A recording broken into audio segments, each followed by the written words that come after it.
George Kilpatrick, Inspiration for the Nation, celebrating people we feel good about. We got a brother in the studio who we feel good about. Well, he's not technically in the studio, but technically he is, right? Brad Butler II is the CEO and the founder of Brad Butler II and Associates, LLC. He's a award-winning motivational speaker, student advocate, speaker coach, you name it. He's an author too. He's done it. He's trained people all over the country. He speaks all over the country, and he's here.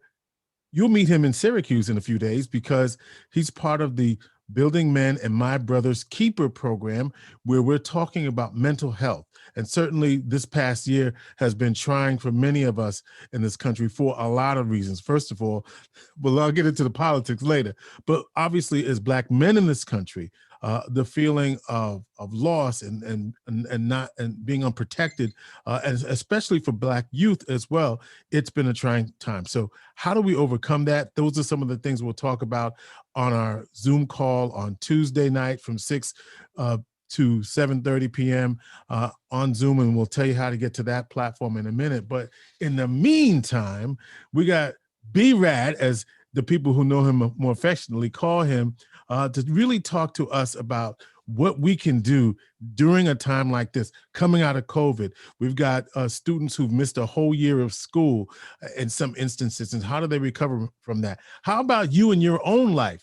How about how you're recovering and starting over and building the kind of life that you want? And here's Brad Butler II to tell us how all of that is possible. Starting with Brad, your own experience growing up in the inner city of Jersey City. Well, with my experiences in the inner city of Jersey City, I think I'm one of those people where I had the best of both worlds, right?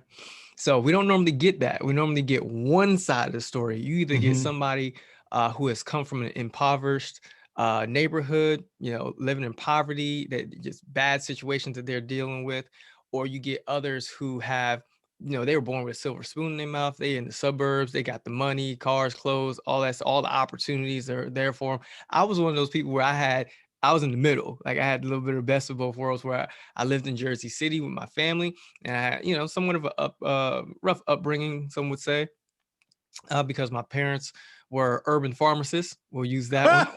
Yeah. And yes. Yeah. I'm here for it, Brad. I'm here for it. Yeah. Very popular ones at that. And then from there. Oh, wait, let's reframe that. So they was kings in the game. They was out there. I'm gonna put it like this. They was in them streets. Okay. Like they were well known, right? Okay. So they started off doing that and they did their thing, but eventually it kind of caught up with them and they got out of it, thankfully. My father was incarcerated, and then when he came home, he wanted to talk to me. I'm his son, his only son. And I asked my father, I said, "Hey man, I don't want you to go back to jail." And he said, "All right, well," he made a decision that a man makes. And he said, "All right, I'm not going back to jail. I'm not going to sell drugs anymore."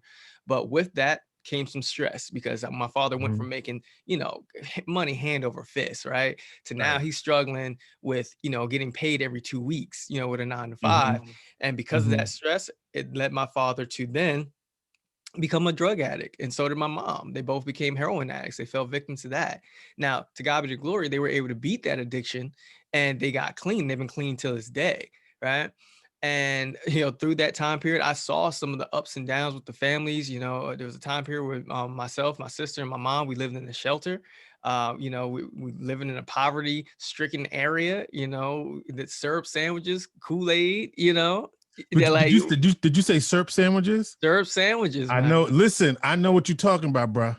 I know, right? I know you. Listen, I know because I had some syrup sandwiches. Trust. Yeah, and listen, and back then I ain't see nothing wrong with him. Tell you the truth, I might hit one just every now and then, just to remind me where I came from. Listen, I got one better for you. Sugar sandwiches. Okay. Oh yeah, sugar water. What you want to do? We can go tit for tat. What you want to do? And it's funny. I have not said that anywhere until you mentioned that, because it triggered me to think about. And I'm talking about when I was really young. I'm 6'5", 6 years old at this point. But I remember that when you said that. Yeah. See, that's the thing that I bring You know, I'm one of those people where I bring you right back to where you started. You know, I make Mm-hmm. you realize that, okay, you did get your PhD, right? You did go get your master's degree. You did, you know, do well in academia. Like you did get a scholarship. You did do well. You did make it to the pros. But listen, Mm-hmm. listen, I'm looking at you. I'm looking you in your face. I see in your eyes. Like that's not where you began. You didn't start there. I remember where you came from. So what happened to that grit? What happened to that grind? What happened to the Mm-hmm. heart that you had for the community? Now you left. Now you in the suburbs. Now you got your mansion. You got your money. You done forgot about us. You done forgot what it was like. Nah. I'm gonna say some stuff that's gonna hit you in your heart and make you come right back to earth and be like, you know what? I forgot where I came from. I need to get that dog back. Like I need to go Mm-hmm. back out there and figure out, you know, what is that thing I was missing? Like, let me sleep on the floor tonight and not in my bed. You know, let me sleep in the backseat of my You car do and that? remember what it felt like. You do that? I've done it before. Yeah. Just to Yeah. make, just to read, just to understand what the When it comes to my grind and like the way I work, I'm sadistic with it. Like my wife has to tell me to eat. She has to tell me to go to bed and stuff like that because I can't lose that edge. I know it's mm, somebody out there who has opportunities that I don't have. Like they got a mm, network that I don't have. They got people that's going to just give them money, just going to give them opportunities. I don't have that. Everything I have, everything I've built, I had to work for that. Like I had to really go out there and grind. I like it was earned. It was nothing was given to me. did we're talking about Brad Butler, the second motivational speaker, author, coach. Let me ask you this. So your parents were in the urban pharmacists, Yeah. as you described them, right? Now, for those who are not so urbanly sophisticated, they sold drugs. Okay. Just so we, but did you ever get caught up in the game? No, I didn't get caught up in the game because I understood it. Mm-hmm. Right. My father was one of those people who, like, my mom didn't pull any punches. She told me everything that was going on. She didn't hide anything from us. There was no family secrets. If something Right. went wrong, she told us what was going on. Something was going wrong in the house, whatever this and that. She was like, hey, listen, this was going on. These are the consequences, whatever. This is what we're going to have to deal with. Cool. All right. Now I understand. So my father told me the entire game. And my father was one of those people where he said, I can't tell you not to sell drugs because I did it and I was a hypocrite. I'd be a hypocrite. Now I can tell you that I don't want you to do it, but I can't tell you don't do it or try to force you not to do it. But you do need to know the pros and cons, and the cons are so much heavier than the pros. So I just need you to know what you might be possibly getting yourself into if you do it. So for me, I was like, oh, wow, okay. I understand the system. I understand the game. So I had some friends around me who said, oh, I'm gonna go sell weed. I'm gonna sell coke, whatever. They'll Brad, like, you know the game. Come do it. Like you can head in and run the whole thing. Like come on, we need you. I was like, nah, I can't do it. They was like, why not? I was like, because I'll be too good at it.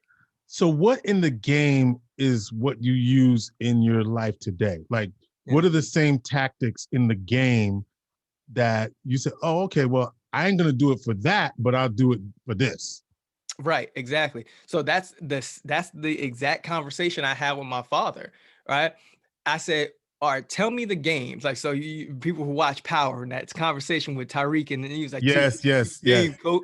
Teach me Yeah, the game, Ghost. yes, yeah. That really Well, happened with me and yeah, my yeah. father. He had an actual a little bit more to say to that, but Right. thank you for editing. Right. But for me, like that really happened. That was a real conversation with You wanted myself to and know my the game? father. I You wanted to want know the game, okay. but I didn't want to know the game so I could go and get into it. I said, if I can learn, because I heard people say it all the time, that drug dealers are really entrepreneurs. They just don't know it. So I And said, well, marketing experts and product the supply chain, all of that, right? all of it. Right. So I said, if I can learn how my father ran his business, I can take that information and flip it into something that is actually legal and profitable. So I asked my father, hey, well, okay, well, how did the game run? He said, well, you need a product and you need a service. He said, the Okay. product that we provided was the drugs for the people. And the service that we provided was protection for people because we used to, they used to rent out halls, buy the halls and, pay off people so that, when the cops came, they would tell them stuff like that. There's a much classier way of doing it back then. Mm-hmm, Um, mm-hmm. so I said, okay, cool. I need a product and I need a service. So what am I going to create? So the product was I created, a book, ebooks, things like that. I created like What's the t-shirts. name of your book? Your book is Uh, called Pain, Passion, Purpose. Is that one yes, of Pain, them? Passion, Purpose. Yep. Mm-hmm. So I created the product as far as that goes. And then the service, I said, well, I can go up and speak. I can tell people about my story and connect story and principles to help people to, overcome adversity. So I can provide that product and that service to go out and, give that to the world. And I put that into a structure, a format, put that into an actual business, an LLC, so I can be taken seriously as far as what I'm doing. And then from there, I went and got a mentor, pieced it all together, and then boom, that's it. That's when I started to move in the right direction. I love it. So I love that you had that kind of conversation with your father, because a lot of times, and you using the power reference, Tariq St. Patrick, Omari Hardwick, and and that whole that whole series, right? And there's several spinoffs. And that in that conversation, Tariq wanted the game and got in the game. And what people don't realize about that show is that Ghost was trying to get out of the game and didn't really. Well, if you haven't watched it yet, I won't tell you what happened. But anyway, the thing is, I appreciate the fact that you had sense enough, if that's the right word, because many of us get so caught up in what we see and don't realize that we have other choices. So how did you know you had other choices when right in front of you, again, you have victory in that they overcame, and yes, they also they overcame two things in their life that was devastating. But for so many of us and so many people that you probably have seen in your life aren't able to make that sort of decision or discernment around, I see that game, that's not a game that I want to be a part of. And I know that I have other choices, because I've often said to people, you have choices. And oftentimes what you hear from my brothers is that, and sisters, is that I'm from around the way and I don't have any choice, because that's what the game, those are the cards that the game dealt me. So I've got to play those cards. And you use the language of flipping it. How do we flip that mentality? I mean, with everything in this world, there's a positive and a negative to it. So even with the darkest of things there are in this world, you can find something positive in it, right? So you can find the worst drug dealer in the world, and you can find something positive about him, within his mindset. Like, he's not doing this because that's what he wants to do. He doesn't want to cause pain and anguish to the world. He's doing it because he doesn't think that there's any other opportunities out there, which is why a part of the reason why, if I was going to go to somebody or a group of kids who are in a gang or they're selling drugs, I'm not going to just go to them and say, hey, stop selling drugs. Hey, get out of that gang, right? You never approach somebody with uh to tell them to stop doing a certain thing that they're doing without having a solution for it. Mm-hmm. Right? You have to have a replacement for it. If you don't, then they're lost, because I could tell them, hey, you don't have to be a drug dealer, right? You can be an entrepreneur. And they'll be like, cool, you right. I don't have to do this. I'm gonna do something else. I'm gonna be an entrepreneur. And they quit that day selling drugs, and they don't have a blueprint on how to become an entrepreneur. They'll go right back, because they're lost and they don't have anybody to guide them and give them guidance on it. They'll be lost. So for me, when I say I had the best of both worlds, it happened because I left the urban area of Jersey City, and I learned the culture, right? And then I came to East Windsor, the suburban area of East Windsor, New Jersey. And when I came there, I then learned what opportunity looked like, right? When kids and the adults in that area were offered opportunities, like, hey, we have a grant for you. There's a loan you can get. There's an opportunity here to buy a home. Don't go into an apartment, get a home and get a mortgage and create equity, like that type of thing, creating value, longevity to keep your business going, like creating a legal business so you can get tax write-offs, things of that nature, like building your network. And the crazy thing about that whole power situation is, I get it. It's a show. It's for entertainment, but I have no remorse for somebody who was like, the Patrick, what, St. Patrick, right? Yeah. Yeah, St. Patrick. I forgot his first right. name too. Yeah, right. Ghost. We'll go with Ghost. that. Yeah, let's go Ghost. I have no remorse for Ghost. Why? Because your network is your net worth. So if you stay around certain people, you're gonna go right back into that atmosphere. You're gonna go right back into that thing. So yeah, Patrick St. James, right? So it's like, so why would you even keep yourself around that if you know it's just going to bring you right back down. So you have to remove yourself from certain individuals. You got to get around a whole different group if you want to actually attain a certain thing. If you want something new, you got to do something new. But a lot of people have already checked out. And you see it, look at the effects of COVID, for example. We have a whole year of education for some people that is lost, for people who were already in some ways not attaining. So if you've already been lost, how do we reclaim you? Right? Because if you think about it, middle school, when people are making that decision about how they're gonna be in life, well, not making that decision, but by not being educated in that way, they've made that choice. So how do we reclaim people who've already checked out in some ways? Honestly, it starts with belief. That is the very first thing. The person who we're trying to save, they have to want to be saved. Like they have to get to the point where they are at wit's end with what they're currently dealing with. They have to say, I don't want to live like this. I don't want it to be like this. I believe that there's more for my life, because I promise you, if you are stuck in quicksand and I reach my hand out, you have to reach your hand out back in order for me to pull you out. If you don't, then you're going to stay in there, and I can stay there as long as I want. It doesn't matter until you reach your hand out for me to grab a hold of. And let's hear the crazy part about it. If you are in quicksand and I reach my hand out, all you have to do is grab on and hold on tight. I'll do the rest and pull you out the sand. But in most people's situation, they won't even look they won't even look your way. They won't even admit that they need help. You'll go by and say, you're in quicksand. Do you need some help? They'll be like, nah, I'll figure it out. You're sinking. You're going down like further and further. Please, like, I want to help you. And they're like, nah, I'm good.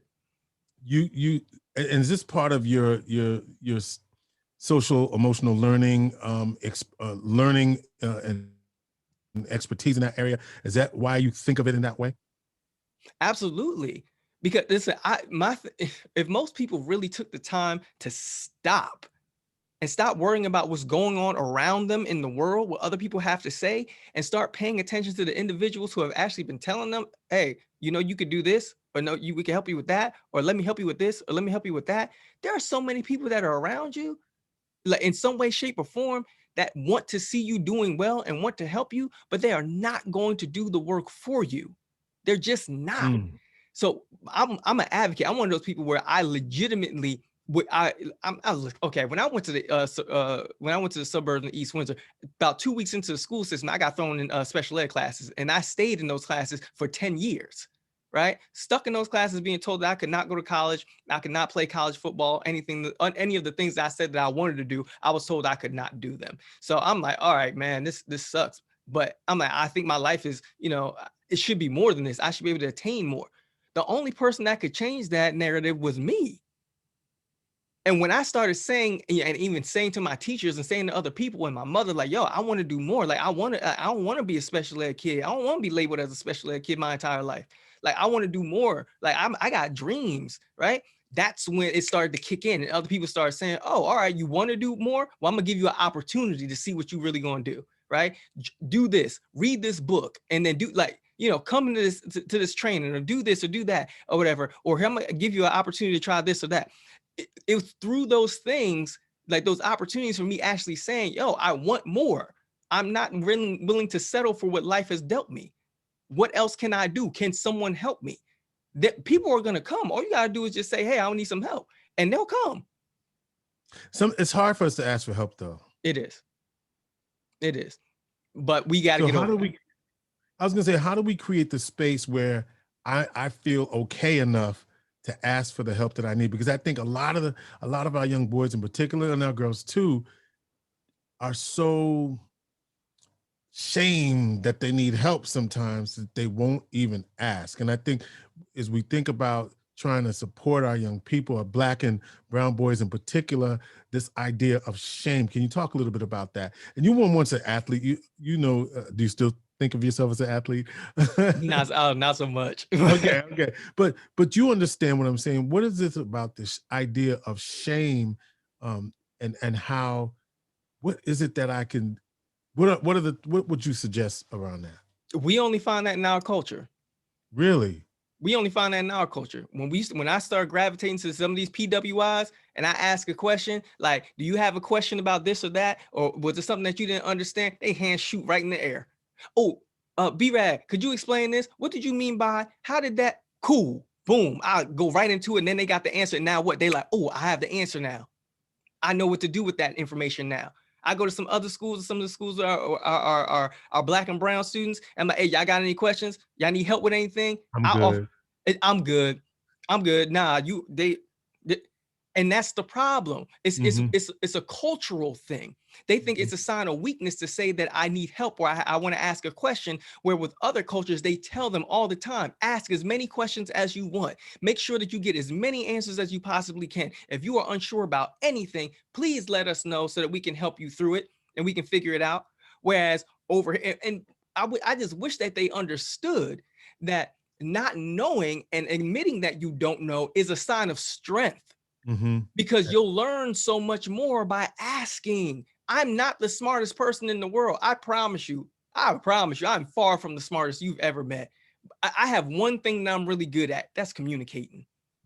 I'm really good at communicating, but you put me in any other avenue, it's going to take me some time to get it down. Like, I'm in master's classes right now, and it takes me a while to do my research papers because I got to research everything and I'm not the best at that. I got to write everything and I'm not the best at that. Right? I got to structure it in a scholarly format. I'm not the best at that. But can I do it? Absolutely. Do I get A's in my classes? Yes, I do. Why? Because I take the time to do it and I ask, hey, how do I write this?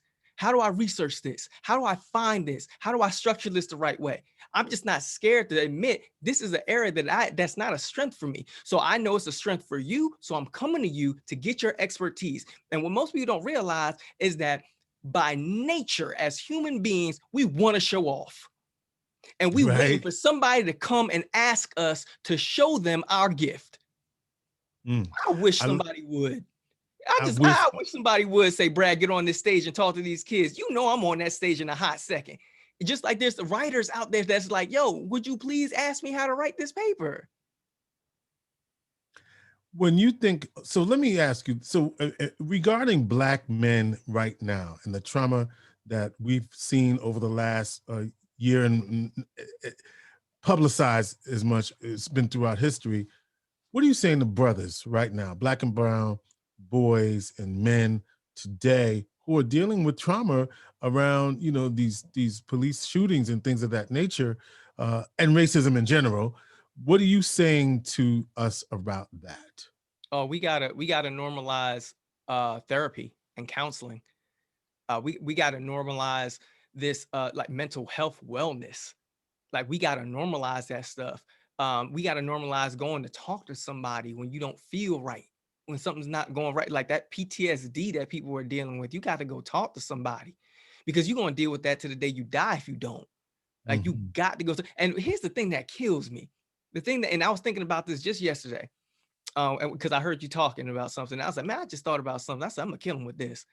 Man, I said, most people will be like, in our culture, they shun going to see a therapist or a counselor. But then they turn around and be like, you need to go talk to the OGs. Bruh, that ain't nothing but going to see a counselor. They just not licensed. You're going to talk to somebody. That's counseling. Now, if you decide that, no, you don't want to go to actually see a licensed counselor, that's on you. I get it. But I'm telling you, if you do go see a license, and here's part of the reason. They don't want to go see those counselors because they don't look like us. Right. So another part of it is that we need more Black male counselors to go and work in that field. And I'm talking about alpha males to go in there and be like, hey, look, bro, it's okay. I've been there before too. I know how you feel. Listen, I got a wife, I got kids. I know the stress. I know that comes with it. I know that everything you feeling on your shoulders, like, you got to provide, you got to be there, you got to be strong. Right? I get it. But here's how I handled it, right? And these are the ways that a therapist would tell you how you should handle a certain situation. It's okay for you to come here and let that out and to vent. Or maybe you need to find a men's group. Get into a men's group and start talking, right, around some individuals that you can actually trust, that are like-minded individuals. We have to normalize the wellness of the male mind, right? Because they're out there on their own and trying to decipher things on their own. And that ain't the way to go about it. When you say normalize the wellness of the male mind, can you say more about that? Yeah, absolutely. There's so many black males that are out here right now. Their mind is tainted. It's tainted by the streets, their upbringing, the culture, all these different things. You ask a kid in the 4th grade right now, what you gonna do when they grow up? They, I want to be an NBA player. I want to go to the NFL. I want to be a Ball, rapper. I want to be. basketball. But you're right. It's the same stuff over and over again. But how many people are going to these schools and actually telling the kids, basketball player, why not own the team? Hmm. You Right. a rapper, why not own the label? Let's own something. Like I'm talking about having those type of conversations so that they're not running around here. Here's the thing. They're thinking that, oh, I can only be a rapper, so that means I have to do what I see rappers doing on TV and Instagram, which means that I'm degrading women, I'm wearing chains and stuff and flashing money that don't even belong to me, fast cars, fast women, fast lifestyle. I'm doing this, and and that's not even in their personality traits. That's not even who they are. So what they're doing is they're assassinating their own character to try to be something that they're not. So that is the definition, in my mind, that's like the definition of insanity. How can a person live like that? Right. How can you, like, you got that Clark Kent syndrome. You're trying to make it look like you something that you're not. And I said, I refuse to live my life like that. All my friends know from when I was younger to who I am now, like, there was just certain stuff I just wasn't with. It's just certain stuff I wasn't finna do. I'm like, oh, that's what y'all finna do? All right, cool. I'll see y'all tomorrow. I'm going in the house. I'll holler at y'all later. It is what it is. Y'all still my friends. We still cool, but I'm just not about to do what you doing. That's Right. it. And still be down at the same time, which is hard for people, to be honest, Right. right? It's hard for people to make that. All right, so Brad, so we're gonna hear from you on Tuesday night as part of the My Brother's Keeper. We'll have the links for you. It's gonna be on YouTube, 6 o'clock. You can go to my YouTube page, George Kilpatrick, and you can find this premiering at 6 p.m. Eastern time. Brad, so I want you to give us some instructions, my brother. What we going to do now? What are some of the take with advice that you can give us so that we can reclaim, relive, and to be the best that we can and get back on our grind, no matter where we are and no matter how old we are. Okay. So it's I'm gonna make this specific to the black males, right? I'm gonna Okay. make this one specific. So first thing I want you to do is I want you to actually believe that there's something else better for you out there. Okay. If you sitting there every day feeling like what I'm doing and the way I'm living my life just don't feel right, then that's a sign, right? You feeling that every single day. You need to believe that you are capable of doing more or living a better lifestyle for yourself. That's number one. You gotta believe it first. The second thing I need you to do is have that uncomfortable conversation with the person you don't want to have it with. That's the second thing. Whether it be yourself, and that's what Okay. most people is with Okay. yourself, Okay. or you might need to go talk to or call your mom, your dad, the ex-wife, the cousin, sister, brother, whom a teacher, call them, send the text, knock on their door, pull up on them, and say, I need to talk to you. And have that uncomfortable conversation that you really don't want to have, but you know if you have that conversation, it'll set you free. Yes. Have that Yeah. conversation and get it out the way. And I'd rather you do it now while you're younger, as soon as possible, because you don't want to be older and go to your grave dealing with that thing, right? So number two is have that uncomfortable conversation. The third one is I need you to go see somebody, go see a counselor, have somebody that can walk you through it, right? Tell you what the steps are to get you through that situation so that you don't relapse and have another situation where something else jumps on your back and now you're dealing with that for years and you don't know how to address it. Go see a professional, right? Get a mentor, somebody to work with you. And and another thing, don't ask for it for free, pay for it. Because if you put a dollar amount on something, you'll actually go through with it. But if you want somebody to do it for free, you ain't gonna put no type of value on it. Brad Butler the second, Brad Butler #2.com for all of his information, paraphernalia, how you can get a hold of him, books, materials. The brother, really, Brad, I really appreciated you setting it up for us tonight or today, and hopefully people will see the value in what you're talking about, but also, what did you say? Have the uncomfortable conversation, believe in yourself, and go talk to somebody, get that counseling and get that support. With all of that, I think we can be on our way to a journey of healing. Brad Butler, B-RAD, is up in here, Inspiration for the Nation. Thank you, Brad. Thank you very much for having me. I appreciate it. Inspiration for the Nation. Okay.